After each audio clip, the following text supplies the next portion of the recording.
Hello बच्चों, चलिए प्रश्न को देखते हैं। प्रश्न है हमारे पास, निम्नलिखित को परिकलित कीजिए। प्रश्न में हमें प्रथम अवयव के अवयव दे रखे हैं -1, 4, -6, 8, 5, 16, 2, 8, 5 का हमें योग करना है। द्वितीय अवयव के अवयव है 12, 7, 6, 8, 0, 5, 3, 2, 4। हमें दोनों अवयवों का योग का मान ज्ञात करना है। चलिए सर्वप्रथम हम प्रश्न के लिए मुख्य अवधारणा लिखते हैं। मुख्य अवधारणा, तो हमारे प्रश्न की मुख्य अवधारणा हो जाएगी अवयवों का योग। तो किन्हीं दो अवयवों का योग तभी संभव है जब उन दोनों अवयवों की कोटि समान हो एवं दो अवयवों का योग का मान से प्राप्त होने वाली अवयव के अवयव उनके संगत अवयवों के योग के बराबर होता है। अर्थात दो अवयवों का योग उनके संगत अवयवों के योग के बराबर होता है। मान लीजिए हमारे पास दो अवयव हैं जो कि 2 गुणा 2 कोटि के दो अवयव हैं। 2 गुणा 2 कोटि के वर्ग अवयव है, जिसके प्रथम अवयव के अवयव है x, y, z और w और द्वितीय अवयव के अवयव है a, b, c, d।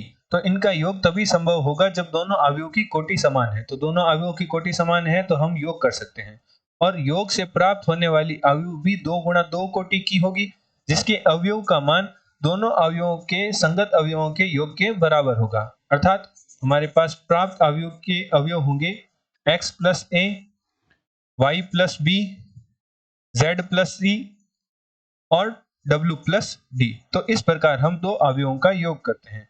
अतः प्रश्नानुसार प्रश्न में हमें 3 गुणा 3 कोटि की वर्ग अवयव दे रखी है, जिसके अवयव है, प्रथम अवयव के अवयव है -1, 4, -6, 8, 5, 16, 2, 8, 5 एवं द्वितीय वर्ग अवयव दे रखी है 3 गुणा 3 कोटि की, जिसके अवयव हैं 12, 7, 6, 8, 0, 5 एवं 3, 2, 4।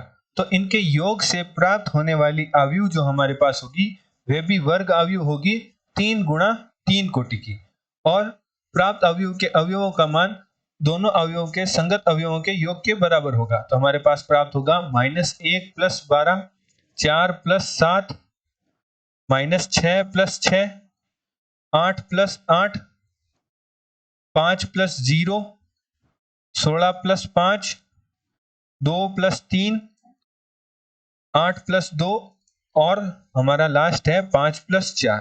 तो हमारे पास दोनों अवयवों के योग का मान हमारे पास प्राप्त होगा 11, 11, 0, 16, 5 और 21, 2 प्लस 3 5, 8 प्लस 2 10 और 5 प्लस 4 9। तो हमारे पास दोनों अवयवों के योग का मान प्राप्त हुआ 11, 11, 0, 16, 5, 21, 5, 10, 9। आशा करते हैं आपको प्रश्न का समझ आया होगा। धन्यवाद।